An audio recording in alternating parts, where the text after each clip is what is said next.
Hello नमस्ते, welcome to authors talk by Trishna. Hindi उपन्यास बागी बलिया के एपिसोड्स को आगे बढ़ाते हुए आप सभी का स्वागत है। चलिए आइए सुनते हैं एपिसोड 11। दिल ना उम्मीद तो नहीं, नाकाम ही तो है। लंबी है गम की शाम, मगर शाम ही तो है।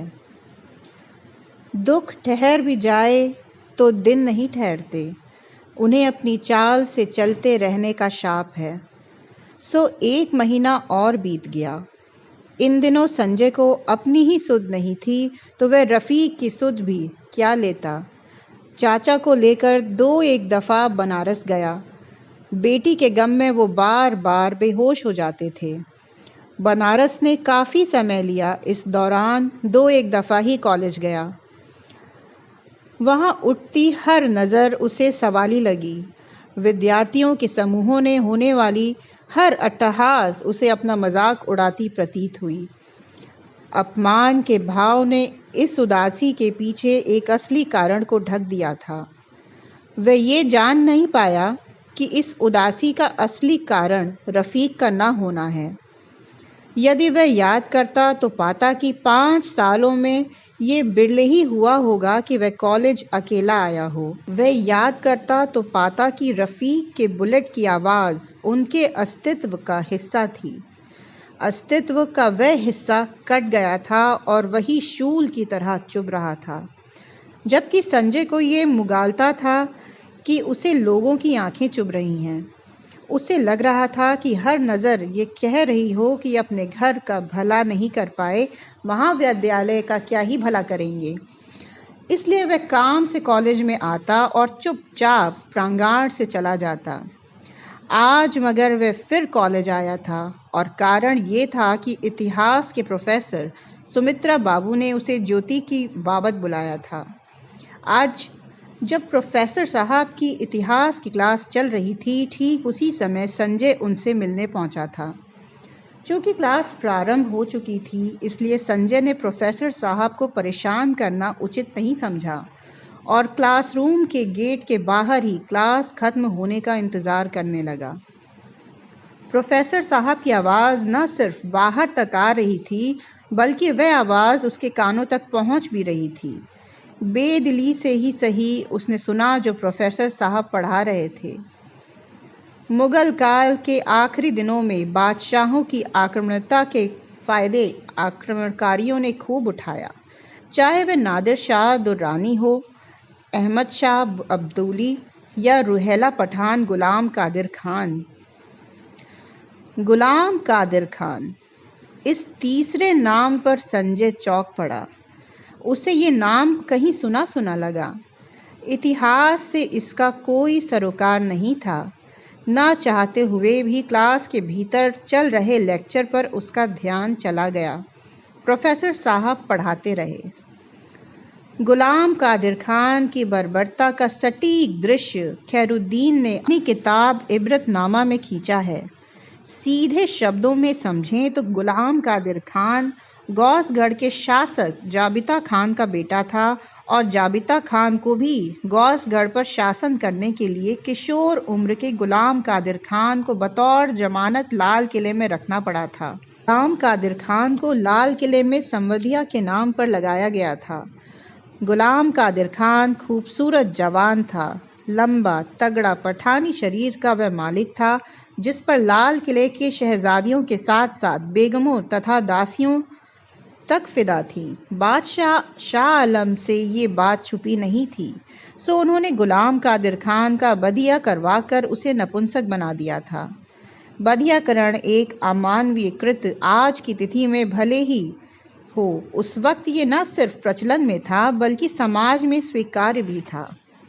खैर, एक जवान मर्द का इस तरह से बधियाकरण उस व्यक्ति विशेष के लिए गलत तो था ही। लाल किले से भागकर अपने पिता के बाद जब गुलाम कादिर खान गौसगढ़ का शासक बना तो उसने बदला लेने की ठानी। यहाँ ध्यान देने वाली बात यह है कि तब तक लाल किले के शासकीय मामलों में मराठों का प्रभाव था। तब के इतिहासकार इन्हीं मराठों को मरहटे या मरहटा लिखते थे। उन्हीं मरहटों में एक थे मरहटा।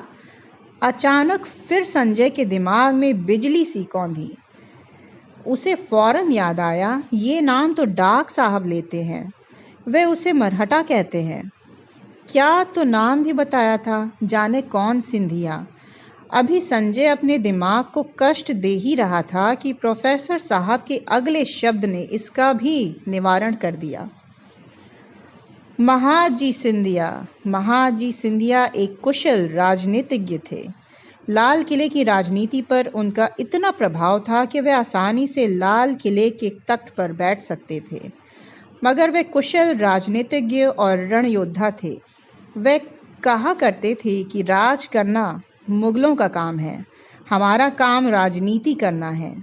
इसलिए उन्होंने राज करने का काम बादशाह अब्दुल्ला जलालुद्दीन अबुल मुजफ्फर हमीदुद्दीन मोहम्मद अली गौहर शाह आलम द्वितीय को ही करने दिया। बस खुद ताउम्र बाहर से राजकाज देखते संभालते रहे। संजय का दिमाग फिर कौंधा। यही नाम तो डाक साहब लेते थे, यही बात तो डाक साहब कहते थे, यही कि राज करना मुगलों का काम है, मुगल यानी रफ़ीक, और राजनीति करना मराठों यानी मैं। तो क्या डाक साहब कोई संकेत दे रहे थे? तो क्या डाक साहब ये कहना चाहते थे कि अपनी इस सोच की इसी उधेड़ बुन में भी संजय ने भीतर से आ रही आवाज़ के लिए अपने कान और दिमाग दोनों खोल रखे थे। प्रोफेसर साहब की आवाज़ फिर आई, मगर इस्माइल बेग द्वारा चंबल से पीछे खदेड़ दिए जाने पर मरहटों का प्रभाव लाल किले पर कम हुआ। इसी का फ़ायदा उठाकर गुलाम कादिर खान लाल किले तक चढ़ आया। उसने महाराज की मराठों और जाटों से रक्षा के बदले धन की मांग की, एक मुश्त काफ़ी धन की मांग। मुगलिया सल्तनत की हालत वैसे ही खस्ता थी। गुलाम कादिर खान के पैसे की मांग की पूर्ति नहीं हो पाई। मांग की पूर्ति न होने पर उसने पूरे लाल किले में जुल्म की हद पार कर दी। 21 शहजादे शहजादियों का कत्ल कर दिया। बादशाह शाह आलम को पहले गिरफ्तार कर यातनाएं दी, फिर भी पैसे ना मिलने पर अंत में आंखों में लोहे की सलाइयां घुसेड़ दी। यहाँ भी जब उनका मन शांत न हुआ तो बदले की आग में जलते गुलाम कादिर ने बादशाह की बहन बेटियों को पहले बेपर्दा फिर सरे आम बेलिबास किया। उन्होंने बेइज्जती के मारे लाल किले के साथ लगकर बहती यमुना में छलांग लगा दी। संजय को लगा कि वह ये सब सुनकर पागल हो जाएगा। उसे लगा उसके साथ कोई क्रूर मजाक हुआ है, एक बुरा सपना जो कभी इतिहास में तो हुआ ही है और फिर उसके साथ भी वही सब दोहराया गया हो। बहन वाली बात सुनकर उसका गला यूं रुंध गया कि उसने जबड़े के पोरों में दर्द उभर आया। उसने खुद को फिर से संभाला क्योंकि वह सब कुछ सुनना चाहता था। वह अब तेज कदमों से चलते हुए क्लासरूम के पिछले दरवाजे से गया और चुपचाप सबसे पिछले बेंच पर बैठ गया। प्रोफेसर साहब ने उसे देखा, मगर ये जानकर कि उन्होंने ही उसे बुलाया है और वह थोड़ी देर पहले ही आ गया है, अपना लेक्चर जारी रखा। बात दरअसल ये थी कि लड़ाई रुहेलों और मुगलों की थी और ये बात महादजी सिंधिया भली भांति जानते थे। उन्हें पता था कि राजनीति यदि करनी है तो उन्हें राज नहीं करना है, राज करवाना है। राज करने के लिए मुगल बादशाह शाह आलम हैं, राजनीति करने के लिए वह यानी महादजी सिंधिया। आज के लिए इतना ही बस। अगली क्लास के लिए प्रोफेसर जुन्नू नाथ सरकार की किताब से नोट्स लेकर आइएगा, उस पर बात करेंगे, कहकर प्रोफेसर साहब ने क्लास खत्म की। क्लास तो खत्म हुई, मगर संजय के दिमाग में कुछ बातें साफ कर गईं जो वह आज तक गलत करता आया था। वक्त ने वक्त बेवक्त उसे चेतावनी दी, मगर वह समझ ही नहीं पाया। काश वह ये बात पहले समझ गया होता। वह समझ गया होता कि उसे राज नहीं राजनीति करनी है। राज करने के लिए राजा होते हैं, जैसे शाह आलम, जैसे रफ़ीक। उसे तो बस राजनीति करनी है, जैसे महादजी सिंधिया, जैसे वह खुद। इतना सोचते ही वह क्लासरूम से बाहर की तरफ भागा। तब तक मगर प्रोफेसर साहब ने उसे टोक दिया था। संजय ने बाहर की तरफ बढ़ते कदम रोक लिए। लड़कों के निकल जाने के बाद प्रोफेसर साहब ने उसे क्लासरूम में ही बुलाया। संजय के दिमाग में कई प्रश्न कुलबुला रहे थे। वह उनके जवाब के लिए जल्द अज जल्द बाहर भाग जाना चाहता था, मगर अब चूंकि वह प्रोफेसर सुमित्रा नंदन के सामने खड़ा था, जो उसके पिता के मित्र भी थे, इसलिए उसे थोड़ी देर अपनी भावनाओं को काबू रखना होगा। प्रोफेसर साहब अपनी कुर्सी पर बैठे और सामने पहले बेंच की ओर इशारा करते हुए संजय से कहा, बैठो संजय। नहीं गुरुजी, ठीक है। बैठ जाओ, आज्ञा है। प्रोफेसर साहब ने जब दोबारा कहा तो संजय आकर पहली बेंच पर दोनों हथेलियों की उंगलियों को फंसाकर बैठ गया। पिताजी कैसे हैं? जी ठीक हैं। तुम? मैं भी ठीक हूँ। और रफ़ीक? पता नहीं। पता होना चाहिए, प्रोफेसर साहब ने दृढ़ आवाज़ में कहा और फिर कुछ क्षण शांत रहे। संजय ने भी इस बात का कोई जवाब नहीं दिया। छात्र संघ चुनाव की तैयारियां क्या हाल चल रहा है उसका? अब नहीं लड़ना गुरुजी। क्यों? लड़ना क्यों नहीं? आप जानते हैं। नहीं जानता, बताओ। आप जानते हैं कि इस जिले की ऊर्जा इज्जत है। ये उसी के आगे नतमस्तक शहर है। सीधी बात यह है कि मैं अपनी इज्जत नहीं बचा पाया, तो मुझे चुनाव नहीं लड़ना चाहिए। नहीं बेटे, इस जिले की ऊर्जा इज्जत भले हो, बल सियासत ही है और वह किसी भी ऊर्जा से मुक्त है। प्रोफेसर साहब ने 2 क्षण का विश्राम लिया और फिर बोलना जारी रखा। जानते हो, संस्कृत में एक धातु रूप है नी, जिससे बना है नय। इसी नय से आगे बना नायक। नय के 2 अर्थ निकलते हैं, एक वह जो झुके, दूसरा वह जो आगे ले जाए। नियति इति नायक, अर्थात वह जो सबको आगे लेकर जाए, वह नहीं जो झुक जाए। तुम शायद नहीं जानते, मैं बताता हूँ। तुम्हें राजयोग नहीं है, कर्मयोग है। तुम नायक हो। धीरोदात्त का गुण है तुम में। नायकत्व का वर्ण करो। ऐसे आधे पर छोड़कर तुम निकल भी जाओ तो सदा शांति रहोगे। पता है क्यों? क्योंकि नायक हो तुम। प्रोफेसर साहब ने अपनी बात पूरी की। फिर भी गुरुजी, अब मेरा मन नहीं है। संजय का मन राजनीति से इसलिए भी उचट गया था क्योंकि वह पिछले दिनों हुई सारी दुर्घटना का जिम्मेदार राजनीति को ही मान बैठा था। बात अब तुम्हारे मन की है भी नहीं बेटे, बात अब तुम्हारी मजबूरी की है। तुम्हें तब अलग होना था जब तुम्हारे पिता तुम्हें राजनीति से दूर रहने की सलाह देते थे। अब नहीं, अब राजनीति तुमसे उस रीछ की तरह चिपकी हुई है जिसे तुम कंबल समझकर बह रहे हो। रास्ता अब तुम्हारे पास एक ही है, रीछ की सवारी करो, वरना रीछ तुम्हें घाव तो दे ही रहा है। मैं समझा नहीं गुरुजी। संजय ने अचरज से पूछा। बहुत आसान सी बात है बेटे, मैं नहीं जानता ये किसने किया है। जानता भी हूँ तो कहना उचित नहीं मेरा इस विद्या भूमि में।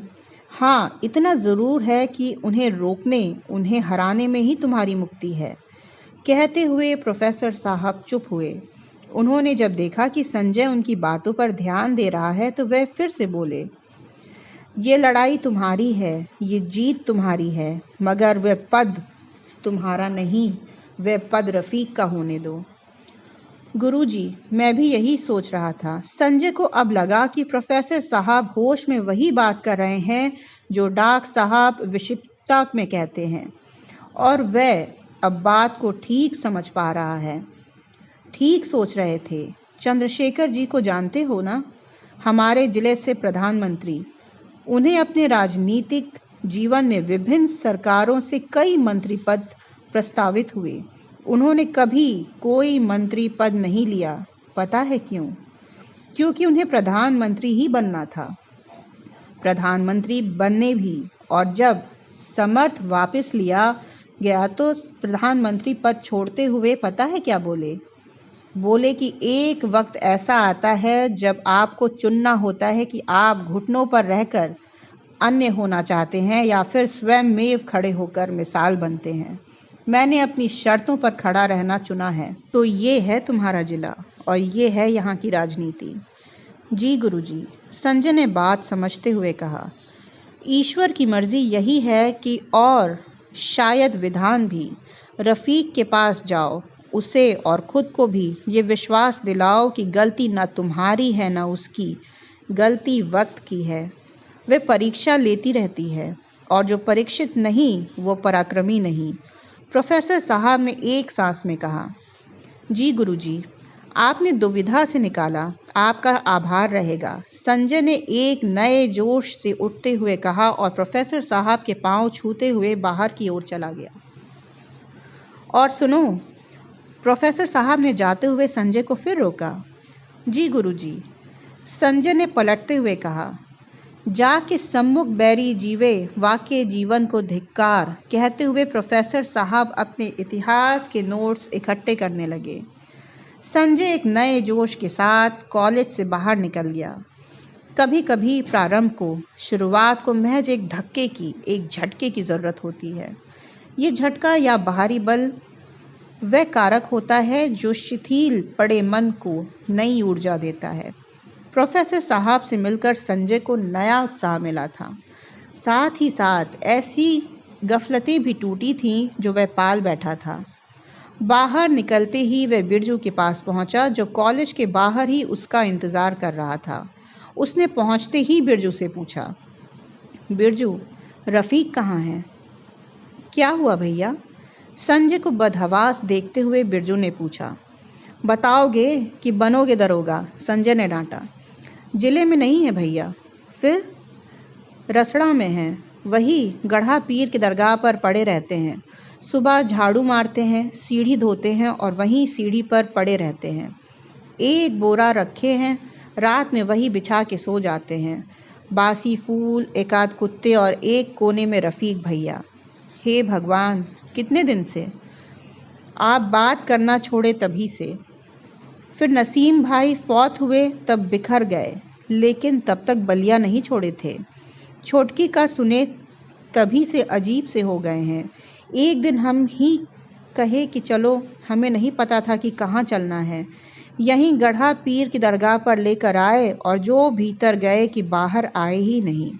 यहीं का एक स्टूडेंट है, उसी से पता लगा कि दिन भर आकाश ताकते बैठे रहते हैं, बुदबुदाते रहते हैं और रात को उसी बोरे पे सो जाते हैं। और कोई गया नहीं वापस लाने उसको। किसी की सुनेंगे वो? आपको लगता है? आपकी सुनेंगे, लेकिन आप गए नहीं। हमें कसम दी थी कि किसी को बताना नहीं, सो किसी और को पता नहीं। बाकी उनके घर वाले भी उनसे इसलिए नाराज़ हैं कि उनकी वजह से छुटकी की जान गई। अब्बू कह रहे थे उनके एक बचपन की गोद खिलाई हुमेरा चाची की ऐसे कैसे माफ़ कर देंगी? बिरजू ने एक सांस में कहा। उसकी वजह से नहीं गई है ज्योति, मेरी वजह से गई है। हम जिम्मेदार हैं, हम चीज़ समझ नहीं पाए। चलो उसके पास। संजय ने 3-4 बातें एक साथ कहीं, मगर बिरजू ने आखिरी बात ही सुनी। आप जाएंगे भैया? बिरजू ने हर्ष मिश्रित आश्चर्य से पूछा। कमाल है, अभी तुम ही तो कहे कि हमारी ही सुनेगा। चलो। संजय के इतना कहते ही बिरजू ने फौरन बुलेट निकाली और दोनों फिर बाबा की दरगाह रसड़ा की ओर रवाना हुए। पीर का मकबरा बलिया जिले से बाहर रसड़ा स्थित गंगा जमुनी तहजीब का एक ढांचा है। बाबा ने झोलियां भरने में हिंदू मुस्लिम नहीं देखा, केसरिया हरा नहीं देखा, अमीर गरीब नहीं देखा। देखी तो बस लाग, ऊपर वाले से लाग। उर्स मेलों और कवालियों के अलावा यहाँ का माहौल पुरसुकून रहता है। शांति इतनी कि पक्षियों के बोल भी शोर लगे। इन्हीं पीर बाबा की बारगाह में रफ़ीक अपने गुनाह काट रहा था, या कम से कम वो ऐसा ही सोच रहा था। संजय दोपहर के 3 बजे दरगाह पर पहुंचा। बाहर लगे नलके से ही हाथ पांव धोए और आस्तीन मोड़ते हुए बिरजू से कहा, आओ चलो। आप हो आइए भैया, हम यहीं इंतज़ार कर रहे हैं। काहे? धर्म भ्रष्ट हो जाएगा? संजय ने मुस्कुराते हुए पूछा। मेरा धर्म इतना मजबूत है भैया कि पूरी धरती को ही घर कहता है। वसुधैव कुटुंबकम। फिर ये दरगाह धरती के बाहर तो नहीं है? फिर बात यह है भैया कि हम रफ़ीक भाई को तने हुए ही देखे हैं हमेशा, झुके हुए देख नहीं पाएंगे उनको। उनकी हालत सुन के ही मन कैसा तो हो जाता है, देख के पता नहीं क्या हो जाएगा। इसलिए आप जाइए और लेके आइए, हम यहीं हैं। और जो वे नहीं आया तो आएंगे, आना ही पड़ेगा, बहुत काम बाकी है। घर चले जाओ, हमको समय लगेगा। आप हो के आइए, सांस भर समय मेरे पास भी है, इंतज़ार कर लेंगे तब तक। बिरजू ने पहली दफ़ा संजय की आंख में देखते हुए कहा। संजय ने उसके कंधे पर हाथ रखा और दरगाह के भीतर प्रवेश कर गया। मौलवी साहब उसने रफ़ीक का ठौर पूछा तो उन्होंने आंखों के इशारे से ही उसे रफ़ीक का ठौर बताया। दरगाह के एक कोने में जिधर बासी फूल और चादर रखी जाती थी, उधर ही रफ़ीक एक बोरे में अपने ठेवने को पेट से लगाकर इस तरह सोया था कि जिस तरह माँ के पेट में पड़ा बच्चा दिखता है। रफ़ीक के इस तरह देख संजय का गला रुंधा गया। उसने एक क्षण में खुद को काबू किया और बोला, महीन शातिर हो मियाँ, ऐसी जगह छुपे बैठे हो जहाँ हम तुम्हें गरिया भी नहीं सकते। आवाज़ सुनते ही रफ़ीक चौंक गया, पीछे मुड़ा और संजय को पाकर खड़ा उसने आश्चर्य से देखा। दाढ़ी बढ़ा लिए हो बे, मौलाना साहब ज़्यादा भीतर दे दिए क्या ज्ञान? कहकर संजय ने माहौल सामान्य करने की कोशिश की, मगर रफ़ीक संजय से लिपट कर फफड़ पड़ा। हमें माफ़ कर दो संजय। भावावेश में रफ़ीक ने वही गलती कर दी जिसके लिए वह संजय को टोकता आया था।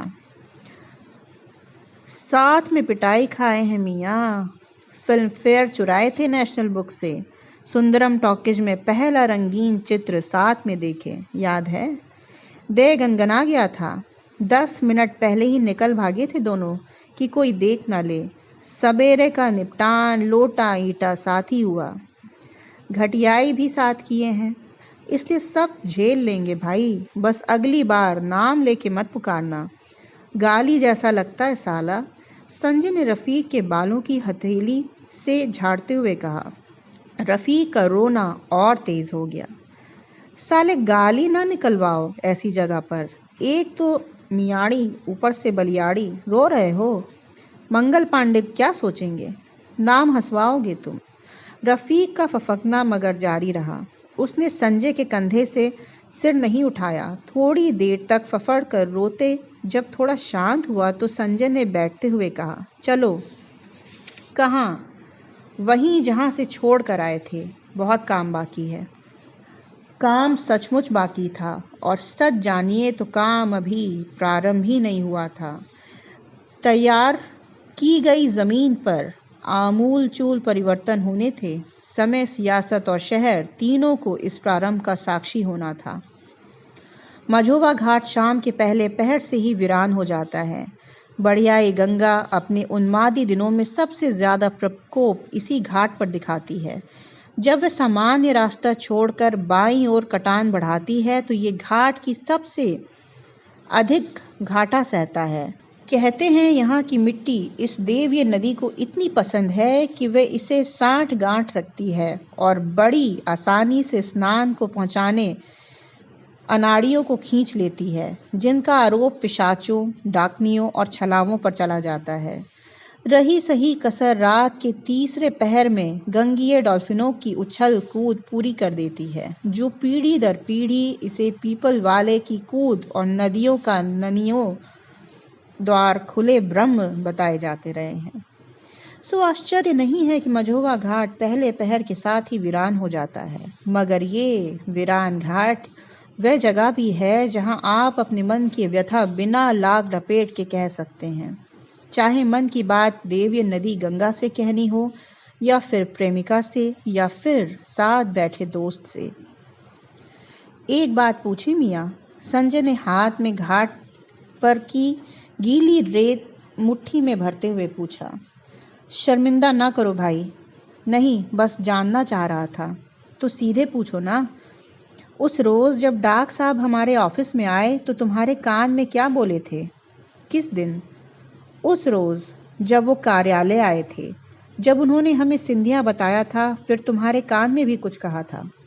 क्या कहा था भाई? संजय ने पूछा।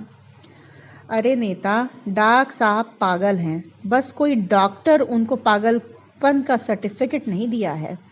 उनकी बातों का क्या? रफ़ीक ने बात घुमाने की कोशिश की। हालांकि उसका चेहरा, उसके भाव और उसकी बातें तीनों में साम्य नहीं था और संजय ये बात समझ गया था। हमने पूछा कि उन्होंने क्या कहा था। संजय ने जब दोबारा वही बात पूछा तो रफ़ीक कुछ क्षणों तक चुप रहा, फिर बोला, कहे कि बादशाह आप उठ जाएं अध्यक्षी में। बस यही बात। यही बात? तुम बताए क्यों नहीं हमसे? संजय ने अंगूठे और तर्जनी के बीच अपनी ठोडी टिकाते हुए कहा, अरे तो हम कोई बादशाह हैं कि उठ जाएं? और बादशाह अध्यक्षी क्यों लड़ेगा? पागल छागल की बात भी बताते की होती है क्या? हम नहीं जानते थे। रफ़ीक ने शांत भाव से ही कहा, जिस पर संजय थोड़ी देर के लिए चुप हो गया। उसने एक लंबी सांस ली और फिर बोला, मियाँ जानते हो 3 हरूफ होते हैं, ऐन, लाम और मीम, जानते ही होगे। हाँ, मदरसे में पढ़े थे। तो इन तीनों हरूफ को इसी क्रम में सजाओ तो बनता है इल्म, और क्रम बदलने के ऐन, मीम और लाम कर दो तो बन जाता है अमल। हम 5वीं के बाद मदरसा छोड़ भी दिए थे नेता। कहना क्या चाहते हो? कहना ये चाहते हैं कि सियासी अमल उसे ही करना चाहिए जिसके पास इल्म भी हो। तुम्हारे पास दोनों हैं। नहीं, इतना भी नहीं समझे, साफ साफ बोलो। रफ़ीक ने कुछ भी न समझते हुए कहा। साफ बात यह है कि अध्यक्षी अब तुम लड़ोगे। संजय ने सपाट बयानी की। क्या? रफ़ीक की परेशानी की नसें तन आई। हाँ, संजय ने गीली रेत पर टिक टैक टो बनाते हुए कहा। शंकिया खिला दो ना नेता, एक बार खत्म करो, इतना जलील ना करो। रफ़ीक ने खिंचते हुए कहा। नहीं, सच, भरोसा रखो, हम किसी रौ में बहकर नहीं कह रहे हैं, न ही गुस्से में। संजय ने शांत भाव से ही कहा। फिर ये क्या नया अध्याय है? बात साफ है, राजनीति है, कोई बच्चे की जिद नहीं कि चांद चाहिए तो चाहिए ही चाहिए। राज उसी का जिसके पास इल्म और अमल दोनों, सियासत उसी की। संजय ने खेल में शून्य बनाते हुए कहा। तुमको दरगाह वाला मौलवी बरगला गया है ना? अबे ये पंडा मौलवी मती मार लेते हैं, समझा करो। रफ़ीक ने फिर एक कोशिश की। समझ के ही कह रहे हैं मियाँ। संजय ने अब क्रॉस बनाया। क्या समझ के कह रहे हो नेता? हमको भी बताओ। तुमको डाक साहब की बातें याद है ना? नहीं, हमको लोड़ा नहीं याद है कुछ, रफ़ीक ने खिंचते हुए कहा। हमको भी नहीं याद था, यही भूल हुई है। परसों इतिहास वाले मार्ट साहब बुलाए थे, हमें छोटकी का कुछ प्रोजेक्ट लौटाना था। हम क्लास के बाहर थे। क्या कारण है कि वह वही लेक्चर दे रहे थे जो डाक साहब बकते रहते हैं?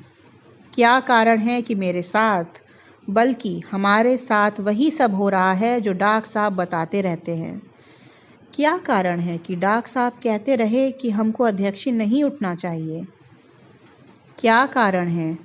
यही कि हम में अध्यक्ष बनने का गुण नहीं है। फिर वही बात, तो किसमें है? तुम में। नेता, वहम है तुम्हारा। पगला ऐसे ही झोंक में कह गया होगा और तुम पकड़ के बैठ गए हो। बात समझो, तुम समझो। अगर ये वहम भी है तो सही वहम है और हमको अब इसके साथ ही आगे बढ़ना है। तुमको भरोसा नहीं है हम पे? हम जितवाएंगे बे, हम ही जितवाएंगे। अल्लाह कसम, अध्यक्षी कहीं नहीं गया है अब के। रफ़ीक उठ खड़ा हुआ था। तुम पर भरोसा नहीं होता तो ये बात नहीं कहते। बात यह है कि अब खुद पे भरोसा नहीं रहा। संजय ने तिरछे फिर शून्य बनाया। ज्योति वाली बात में गलती हुई है हमसे। नसीम वाली बात दुर्घटना थी भाई, हम सीख लिए उससे। देखो ना, चक्कर वक्कर भी छोड़ देंगे। अल्लाह कसम, तुम बस थोड़ा साथ तो दो। यही बात, हम साथ ही तो देना चाहते हैं। अब देखो, ये जो हमारा जिला है ना, ये 2 ही चीज़ों के लिए संचालित होता है और दोनों ही एक दूसरे के पूरक हैं, इज़्ज़त और सियासत। एक नहीं तो दूसरा नहीं, और सच्चाई ये है कि हम अपनी इज़्ज़त नहीं बचा पाए, इसलिए जिला मुझे सियासत नहीं करने देगा। तुम चांस तो लो, इंशाअल्लाह जीतेंगे बे। रफ़ीक ने संजय की हथेली दबाते हुए बहुत उम्मीद से कहा। संजय ने भी उसकी हथेली अपने हाथ में ले ली। एक क्षण को चुप हुआ और दूसरे ही क्षण आंखों में आंखें डालकर आंसुओं को रोकने के लिए सिर ऊपर की ओर उठा लिया और बोला, जानते हो मियाँ, छोटकी जान देने से पहले उस लड़के को 19 बार कॉल मिलाई थी। कहते हुए संजय एक बार रुका, आसमान की ओर सिर उठाने की आंख में आ गए, आंसुओं को फिर भीतर धकेल दिया और कहा, ये जानते हुए भी कि उसने सिम निकाल कर फेंक दिया है। 19 दफ़ा फ़ोन किस आस में मिलाया होगा उसने। सोचते हैं तो सोच भी नहीं पाते कि कितनी उम्मीद से वो बार बार फ़ोन लगा रही होगी। कहते कहते भी संजय की आवाज़ भरभरा गई, या अल्लाह। रफ़ीक के मुंह से शब्द तो बस यही 2 निकले, मगर उसके बाद उसकी आंखों ने नाफरमानी कर दी। वह अपने दोनों हाथों से अपने चेहरे को छुपाकर फूट फूट कर रो पड़ा। संजय ने उसे नहीं रोका और जी भर कर रोने दिया। थोड़ी देर बाद हिचकियां जब खुलीं तो संजय ने फिर रफ़ीक की हथेली अपनी हथेलियों में ली और कहा, इसलिए अब नहीं चांस लेना है, जीतना है मियाँ। ये आखिरी मौका है अपने नज़र में खड़े रहने का। अब यही लक्ष्य होगा और इसलिए तुम अध्यक्ष होगे। कहते हुए संजय ने 3 तिरछे शून्य को मिलाकर खेल खत्म किया। नेता एक बात कहें, कहो। सज़ा है ये, हम तो इस तरह कभी सोचे भी नहीं भाई। अगर सज़ा है तो वही समझ लो, हम दोनों मिल के भोगेंगे और इसके लिए ही अब लड़ना है तुम्हें और जीतना है हमें। सब गड़बड़ हो जाएगा नेता, बना बनाया सब, सारी मेहनत, कुछ बना ही नहीं था अभी भाई, बनना तो अब क्या। कहाँ से शुरू करेंगे? रफ़ीक ने आंखें पोंछते हुए कहा। वहीं जहाँ छोड़ आए थे, संजय ने उठते हुए कहा। सिविल लाइन शहर के एक छोर को दूसरे छोर से जोड़ता इलाका। शहर को छोड़कर बाहर की ओर जाते हुए दाहिनी तरफ बने स्टेडियम और मैदान का एक इलाका अपेक्षाकृत शांत और खुला हुआ। खेलने वाले बच्चों और टहलने वाले बुजुर्गों के अलावा इस इलाके में सुबह सुबह कोई खास नियमितता नहीं होती, मगर संजय जानता था कि इसी इलाके में किसी सीमेंट की बेंच पर ही एक आदमी नियमित ही यहाँ मिल जाता है, डाक साहब। आज संजय को डाक साहब की बेहद ज़रूरत थी। उसे यकीन हो गया था कि डाक साहब की बातों और उसकी कहानी में बहुत साम्य है। उसे यकीन हो गया था कि डाक साहब यूं ही कुछ नहीं बड़बड़ाते हैं, वे उसे कुछ बताना चाहते हैं। इसलिए संजय को डाक साहब की बेहद ज़रूरत थी। संजय और रफ़ीक जब मुंह उजाले ही पार्क पहुंचे तो पाया कि डाक साहब सिविल लाइंस पार्क में बैठे हुए मीठी ब्रेड खा रहे थे, जो कि दुकान वाले ने फफूंद लगने पर बाहर फेंक दी थी। और तभी उनके पार्क की कुर्सी पर 2 लोग बैठ गए, एक संजय था और दूसरा रफ़ीक। डाक साहब, पाल आ गई, संजय ने बैठते हुए कहा। अरे मरहट्टे, कैसा है? अरे नाई की कैंची भी आया है, डाक साहब ने रफ़ीक को देखते हुए कहा। हम ठीक डाक साहब, आप सुनाएं। तुम सुनोगे? हाँ डाक साहब, अब ज़रूर सुनेंगे। गुलाम कादिर खान अपने मकसद में सफल हो गया है। जितना वह सोच कर आया उतना वह लेकर भी जाएगा, समझे? अब कब जाएगा डाक साहब? संजय ने पूछा। ऐसे नहीं जाएगा, गलती करेगा फिर निकलेगा किले से, तब इंतज़ार करो। जिले में घुसकर मार दें क्या उसको? रफ़ीक ने कहा। मरहट्टे, इस नाई की कैंची को कह के चुप कराएगा? किले में घुसकर गुलाम कादिर खान को मारोगे? किला ही उसकी जेल है, वहीं वह सुरक्षित है। वह जानता है कि वह बाहर निकलेगा तो उसकी जान को खतरा है, फिर भी वह निकलेगा। उसी एक क्षण का इंतज़ार करो। ठीक डाक साहब, संजय ने हामी भरते हुए कहा। ब्रेड खाओगे? डॉक्टर साहब ने मुंह से खाई आधी ब्रेड संजय की ओर बढ़ाते हुए कहा, नहीं आप खाएं। संजय ने मुस्कुराते हुए कहा, अरे खा लो, ये ब्रेड है। किसान का समाजवाद, मजदूर का साम्यवाद और मालिक का पूंजीवाद, सब तो इसी में है, खा लो। नहीं, ये तो आपका हिस्सा है, आप खाएं। बस ये कहने आए थे कि आपकी ही बात रही। मेरी बात? मेरी बात कहाँ रही? मैंने पत्र लिखा था इंदिरा गांधी जी को कि बांग्लादेश मुद्दे के हस्तक्षेप मत करो। आप ईस्ट बंगाल में हस्तक्षेप करेंगी तो वो कश्मीर में करेंगे, लेकिन मेरी बात कौन मानता है? डॉक्टर साहब ने उदास होकर कहा, हम जानते हैं डॉक्टर साहब, आपके कहे मुताबिक रफ़ीक ही अध्यक्षी लड़ेगा। डॉक्टर साहब, मेरे कहने का मतलब है कि आपने कहा था ना कि रफ़ीक को अध्यक्ष के लिए उठना चाहिए। रफ़ीक ही अध्यक्षी लड़ेगा। कौन? ये नाई की कैंची? इसे ही तो लड़ना है, मगर इससे कह दो दर्जी की कैंची बने पहले। डॉक्टर साहब ने रफ़ीक से थोड़ा सहम कर खिसकते हुए कहा, बन जाएगा, आप कहेंगे तो दर्जी की कैंची ही बन जाएगा। बस आशीर्वाद दीजिए। आशीर्वाद तो हज़रत निज़ामुद्दीन देंगे, अपने बगल में जगह भी देंगे। डॉक्टर साहब ने आसमान में देखते हुए कहा, समझा नहीं डॉक्टर साहब। हज़रत ने अपने मुर्शिदों को अपने आसपास जगह दी, पनाह दी और आखिरत में कब्र भी। उन्होंने कभी किसी की जात नहीं पूछी, ना बादशाह की, ना फ़कीर की। क्या सीखा तुमने? तुम क्यों पूछते हो फिर? डॉक्टर साहब ने फिर उलझी सुलझी बात की। हम कहाँ पूछते हैं डॉक्टर साहब, हम तो सबको एक बराबर ही। संजय ने बात भी पूरी नहीं की थी कि डॉक्टर साहब ने फिर टोका, दलित विद्यार्थी कितने हैं तुम्हारे महाविद्यालय में? गंभीर स्वर में अब डॉक्टर साहब सीधी बात कर रहे थे। संजय और रफ़ीक दोनों बेइंतहा अचरज में थे।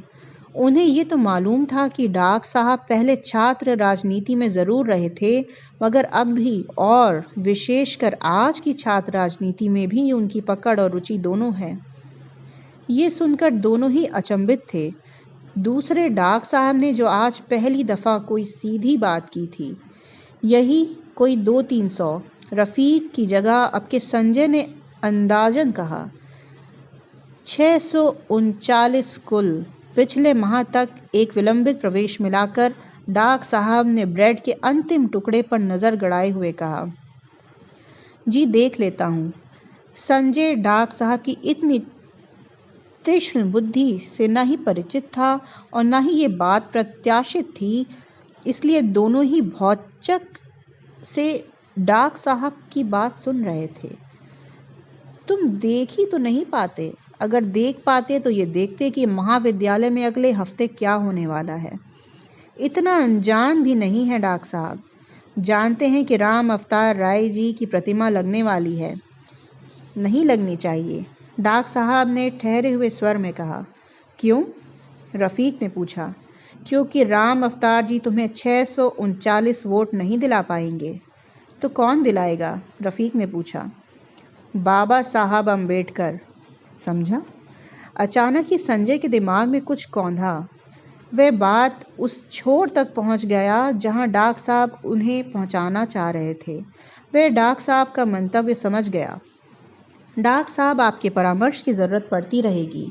आप कृपा करके हमारे हॉस्पिटल रोड वाले कार्यालय में ही रहें। नहीं रुक सकता। इस प्रोफेसरियत के घुन ने शिक्षा व्यवस्था को मुक्त कराना है। चलते रहना होगा। डॉक्टर साहब ने दूसरी ही राग पकड़ ली थी। ठीक है डॉक्टर साहब, मिलना होगा अभी भी। पाल आ गई। मरहट्टे सुन। हाँ डॉक्टर साहब, गुलाम कादिर खान रुहेला ने लाल किला लूट लिया है। उसके पास झोंकने को बहुत पैसा है। शैतान का साथ है उसे। तेरे पास क्या है, देख ले। डॉक्टर साहब फिर संजय को चेताते हुए बोले, मेरे पास ये है, मुगल बच्चा है ना डॉक्टर साहब। संजय ने रफ़ीक की बाबत कहा। डॉक्टर साहब के पांव छुए और आगे बढ़ने लगा कि डॉक्टर साहब बुदबुदाए, नाई की कैंची। संजय रुक गया, वापस लौटा और डॉक्टर साहब से कहा, डॉक्टर साहब, आज जब आप सीधी बात कर ही रहे हैं तो बता दें कि आप इसे नाई की कैंची क्यों कहते हैं। क्योंकि नाई की कैंची काटती कम है और शोर ज़्यादा करती है। दर्जी की कैंची ऐसा काटती है कि कपड़े को भी पता नहीं चलता कि वो 2 फाँक हो गई है। डाक साहब समझाते हुए कहा, बात संजय और रफ़ीक दोनों की समझ में अब आई। संजय के चेहरे पर मुस्कुराहट और रफ़ीक के चेहरे पर एक झेप तैर गई। धन्यवाद डाक साहब, कहते हुए संजय की आवाज़ रफ़ीक की मोटरसाइकिल की आवाज़ में दब गई। तो आज के लिए इतना ही। मैं फिर मिलूंगी नए एपिसोड्स के साथ। तब तक सुनते रहिए ऑथर टॉक बाय कृष्णा। बहुत बहुत धन्यवाद।